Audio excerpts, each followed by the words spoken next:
আজকে বুঝলাম দেশের সবচেয়ে ভদ্র কনজিউমার হচ্ছে ধূমপায়ী।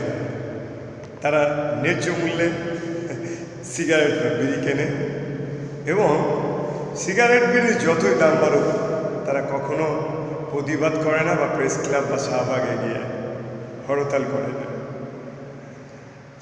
আর সিগারেট ব্যবসায়ীরা সবচেয়ে পৃথিবীর শ্রেষ্ঠ ব্যবসায়ী এবং সবচেয়ে সততা নিয়ে তারা ব্যবসা করে, কারণ তারা সিগারেটের বক্সের উপরে সিগারেট স্বাস্থ্যের জন্য ক্ষতিকর, সিগারেট বা বিড়ি ক্যান্সারের কারণ বড় বড় আকারে লিখে ছবি দিয়ে তারপরেও মার্কেট করে থাকে।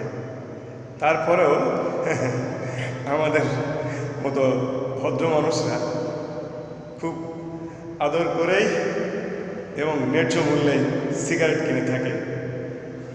অবশেষে আমি এটাই বলবো, বিড়ি খাবি খা, মরে যাবি যা, অপরকে মারিস না।